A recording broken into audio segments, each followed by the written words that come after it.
ഇതിൽ നിന്ന് എല്ലാവർക്കും ദീപാവലി ആശംസകൾ കേട്ടോ. അപ്പോൾ നമ്മളിത് സ്വീറ്റ്സൊക്കെ വാങ്ങി ചെറുതായിട്ട് നമ്മളെ വീട്ടിൽ ചെറിയൊരു ആഘോഷമൊക്കെ നടത്തി അത് കഴിഞ്ഞ് നമ്മൾ സ്വീറ്റ്സായിട്ട് നമ്മൾ മക്കൾ കളിക്കുന്ന കളരിയിലാണ് നമ്മൾ പോകുന്നത്. കാരണം അവിടെ അത്യാവശ്യം നല്ല രീതിയിൽ എല്ലാവരും കൂടി ആഘോഷിക്കാം കേട്ടോ. ഇത് നോക്കി ആ ഗ്രൗണ്ട് മൊത്തം വിളക്കൊണ്ട് അലങ്കരിച്ച് നടുക്ക് ഒരു സ്റ്റാറൊക്കെ ഇതാക്കിയിട്ട് ദേ കളരിയുടെ കളങ്ങളെല്ലാം ചുറ്റുഭാഗം നമ്മൾ വിളക്ക് വെച്ച് അലങ്കരിച്ച് എന്ത് ഭംഗിയാലേ കാണാൻ. നമുക്ക് ഇത് കാണുമ്പോൾ ഉള്ളൊരു ഐശ്വര്യവും മനസ്സിലെ കുളിർമയും എല്ലാവർക്കും ഉണ്ട്. ഒരു ദീപം കത്തിച്ചാലുള്ള ഒരു എന്താ പറയുക, നമുക്കൊക്കെ ഒരു പ്രത്യേക ഒരു മനസ്സിനൊരു കുളിർമയാണ്.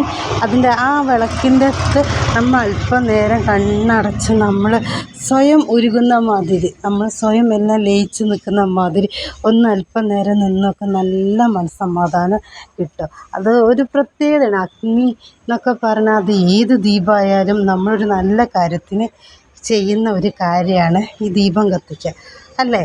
അപ്പോൾ നമുക്ക് പ്രത്യേക ഒരു ഇഷ്ടമാണ് ഇത് കത്തിക്കാനും.